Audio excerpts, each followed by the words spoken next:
학생부 종합전형 준비하는 수험생이라면 누구나 한 번쯤 고민해봤을 두 학교죠. 바로 국민대학교와 숭실대학교. 보통 비슷한 라인으로 묶어서 생각하곤 하는데 사실 학생을 평가하는 기준은 생각보다 아주 다릅니다. 과연 두 학교 합격의 열쇠는 어디에 숨어 있을까요?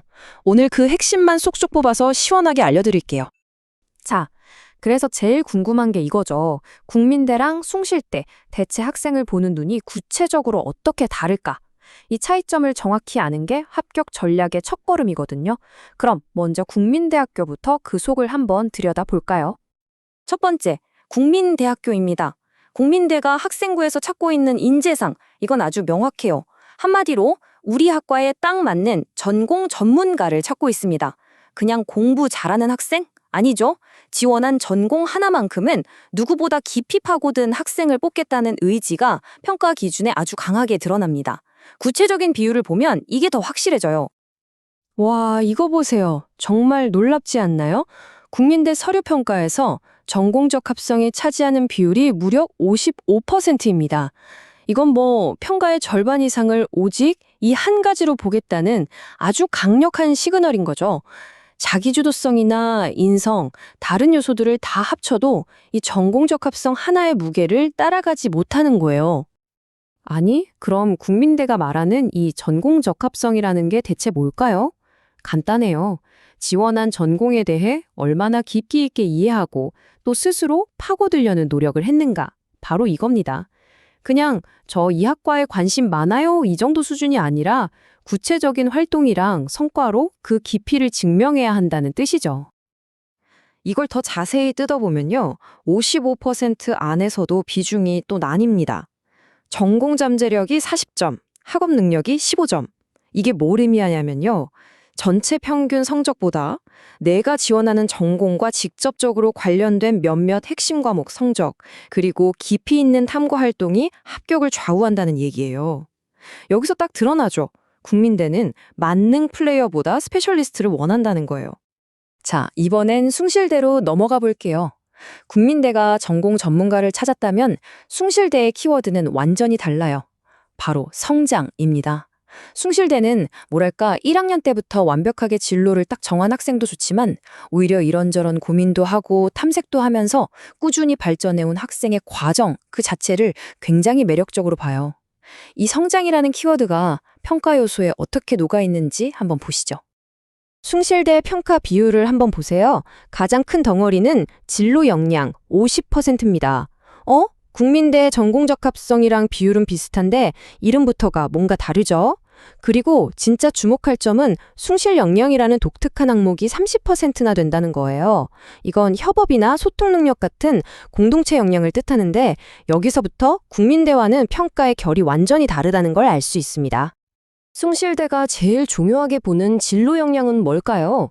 이건 특정 전공에 대한 지식 그 자체보다도 내가 왜 이 진로를 선택했고 이걸 위해서 어떤 과정을 거쳤는가, 바로 그 스토리에 초점을 맞추는 거예요. 어떤 계기로 관심을 갖게 됐고 목표를 위해 어떤 노력을 해왔는지 그 여정 자체를 중요하게 평가한다는 거죠. 숭실대의 진로 역량은 이 세 가지를 종합적으로 봅니다. 자기 주도적으로 진로를 탐색한 노력, 그리고 전공 관련 탐구 활동, 그리고 마지막, 이거 정말 중요합니다. 바로 선택 과목을 얼마나 잘 이수했는가예요. 내가 가고 싶은 전공을 공부하려면 이런 과목들은 들어야지 하고 전략적으로 과목을 선택해서 들었는지를 비중 있게 평가한다는 뜻입니다. 자, 지금까지 국민대와 숭실대의 평가 기준을 각각 뜯어봤습니다. 비슷해 보이면서도 곳곳에 다른 점들이 숨어 있었죠. 이제부터가 진짜 하이라이트입니다. 이 두 대학의 결정적인 차이가 뭔지 한눈에 딱 비교해보고 그래서 내 학생부는 어디에 더 강점이 있을지 전략을 세워보자고요. 이 표를 딱 보면 두 학교가 어떤 학생을 원하는지 그림이 그려지실 거예요. 제일 큰 덩어리인 전공 진로 영역부터 볼까요? 국민대는 전공 적합성 55%, 숭실대는 진로 역량 50%. 이게 그냥 이름만 다른 게 아니라는 거 이제 아시겠죠? 개인 역량 부분에서도 국민대는 혼자서 파고드는 자기주도성을, 숭실대는 함께하는 숭실 역량을 더 높게 쳐주고요. 평가 용어랑 배점 하나하나에 각 대학의 취향이 명확하게 담겨 있는 거죠. 그래서 가장 중요한 결론입니다. 딱 한 문장으로 정리해 드릴게요.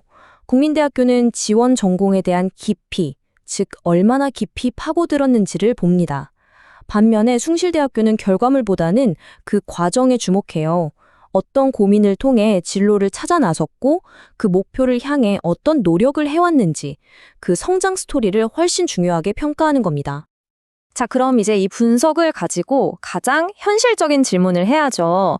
그래서 나는 내 학생부는 과연 어느 대학에 더 어울릴까? 여러분의 학생부 스타일에 따라서 유불리가 명확하게 갈릴 수 있거든요. 지금부터 여러분이 직접 자가 진단을 해볼 수 있는 구체적인 체크리스트를 딱 드릴게요. 한번 스스로에게 물어보세요. 나는 한우물만 깊게 판 전공 덕후 스타일인가요? 그렇다면 국민대가 유리합니다. 특정 전공에 대한 심화 탐구 경험, 관련 교과목의 압도적인 성적, 이런 걸 팍팍 어필해야죠. 반대로 나는 여기저기 부딪혀보면서 점차 내 길을 찾아온 탐험가 스타일인가요? 그렇다면 숭실대입니다. 진로 탐색 과정과 그 과정에서 배운 협업, 소통 능력을 보여주는 게 합격의 열쇠가 될 겁니다. 그런데 여러분, 이것 하나만은 꼭 기억해 주세요. 국민대든 숭실대든 단순히 저 이런 활동했어요 하고 목록만 쫙 늘어놓는 건 아무런 의미가 없다는 거. 중요한 건 그 활동의 리스트가 아니라 그 활동을 통해서 내가 뭘 배우고 어떻게 성장했는지를 보여주는 나만의 이야기입니다. 오늘 분석을 통해 국민대와 숭실대의 차이점이 명확하게 그려지셨을 거예요. 이제 마지막으로 여러분 자신에게 이 질문을 던져볼 시간입니다. 나의 고등학교 3년이 담긴 이 학생부, 과연 여러분의 학생부는 전공 전문가의 스토리를 보여주고 있나요? 아니면 성장하는 탐험가의 스토리를 보여주고 있나요? 그 답에 따라 여러분의 합격 전략은 완전히 달라질 겁니다.